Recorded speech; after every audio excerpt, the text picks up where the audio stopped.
2024 का साल हरियाणा की सियासत में हमेशा याद किया जाएगा। लोकसभा चुनाव में 5 सीटें जीतने से पहले ही ये माहौल बन गया था कि इस बार हरियाणा में कांग्रेस की सरकार बनेगी और बीजेपी की सत्ता से विदाई हो जाएगी। सत्ता में हिस्सेदारी के लिए बहुत सारे नेता कांग्रेस में शामिल हो गए थे।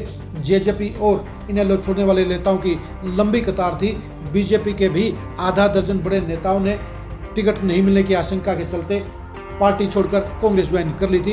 इन नेताओं को ये लगता था कि कांग्रेस की सरकार बनने पर उनकी लॉटरी लग जाएगी, लेकिन ऐसा नहीं हुआ और इन नेताओं के साथ धोखा हो गया, क्योंकि सत्ता नहीं आने के चलते जहां कांग्रेस की स्थिति डामाडोल हो गई है, वहीं ये नेता भी दुर्गति के शिकार हो गए हैं। नमस्कार, मैं हूं कुलदीप शिवरान। आज हम खरी खरी न्यूज में चर्चा करेंगे उन नेताओं के बारे में जो सत्ता में हिस्सेदारी के लालच में कांग्रेस में गए थे, लेकिन उन्हें ना तो माया मिली और ना ही राम मिला।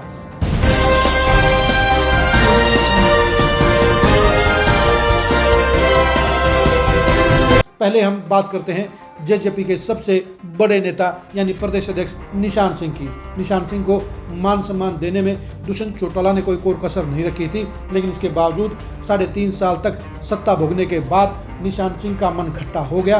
उनको लग गया कि जेजेपी की दुर्गति होने वाली है, इसलिए उन्होंने जेजेपी को छोड़कर कांग्रेस में जाने का फैसला ले लिया।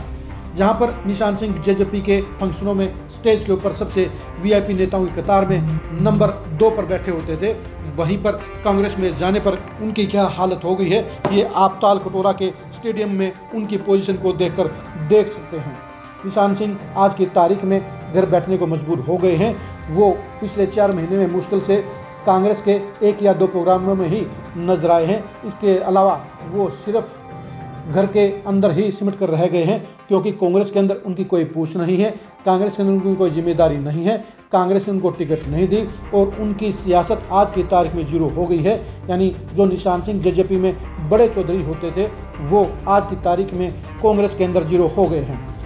इसी तरह से पूर्व विधायक पदम सिंह दैया भी दुर्गति के शिकार हो गए हैं। आप इस फोटो में देख सकते हैं, जो 2 दिन पहले सोनीपत की है। इस फोटो में आपको नजर आएगा कि पूर्व विधायक पदम सिंह दैया आम लोगों की कतार में बैठे हैं, आम वर्करों की भीड़ में शामिल हैं। जो पदम सिंह दैया इनेलो और जेजेपी के अंदर वीवीआईपी स्टेटस रखते थे, आज उनकी दुर्गति हो गई है। आज उनका स्टेटस जीरो हो गया है और दीपेंद्र हुड्डा भी उनको महत्व नहीं दे रहे हैं, यानी आज वो भीड़ में खो गए हैं। यही पॉलिटिक्स का दौर है, जब पदम सिंह दैया जैसे लोग भीड़ में खो गए हैं और उनकी कोई सियासी अहमियत नहीं रह गई है।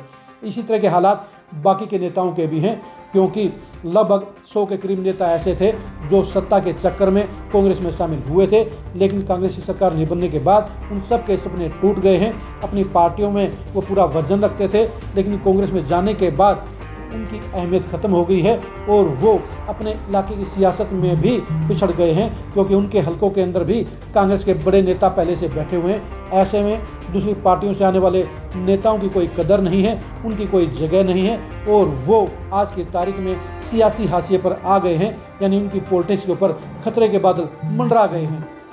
सबसे ज़्यादा बुरा हाल इनेलो और जेजेपी छोड़कर जाने वाले नेताओं का हुआ है, क्योंकि कांग्रेस के अंदर उनका कोई वाली वारिस नहीं है। वो भूपेंद्र हुड्डा के चक्कर में ही कांग्रेस पार्टी में गए थे। उनको लगता था कि भूपेंद्र हुड्डा या दीपेंद्र हुड्डा मुख्यमंत्री बनेंगे और उन हालात में उन्हें भी सत्ता की मलाई में हिस्सेदारी मिल जाएगी, लेकिन कांग्रेस की सरकार नहीं बनने के चलते जहां हुड्डा फैमिली खुद ही आज की तारीख में सीएलपी बनने के लिए संघर्ष कर रही है, वहीं उनके चक्कर में कांग्रेस ज्वाइन करने वाले नेताओं का भी बंटाधार हो गया है और वो ना 3 में रहे हैं ना 13 में रहे हैं और वो आज की तारीख में सियासी दोराहे पर खड़े हो गए हैं। घर के अंदर रहते हैं तो उनकी सियासत नहीं चलती है और अगर घर से बाहर निकलते हैं तो उनका स्वागत करने वाला कोई नहीं है, उनको बुलाने वाला कोई नहीं है, कांग्रेस में कदर करने वाला कोई नहीं है। यही वजह है कि उनकी सियासत आज की तारीख में बिल्कुल खस्ता हाल हो गई है, बिल्कुल बदहाल हो गई है। पदम सिंह दैया के हालात बताते हैं कि कांग्रेस के अंदर नेताओं के भीड़ में उन नेताओं का फ्यूचर जीरो है जो किसी उम्मीद के साथ कांग्रेस में आए थे, जो सत्ता की हिस्सेदारी के लालच में कांग्रेस में आए थे, और उनका ये फैसला आज की तारीख में उन पर भारी पड़ता हुआ नजर आ रहा है।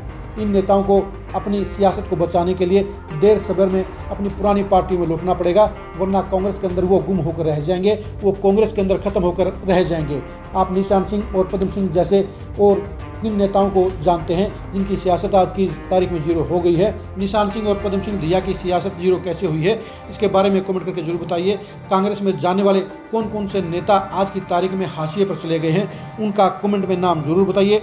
आप हमारे फेसबुक पेज को फॉलो कीजिए, आप हमारे यूट्यूब चैनल को सब्सक्राइब कीजिए। नमस्कार।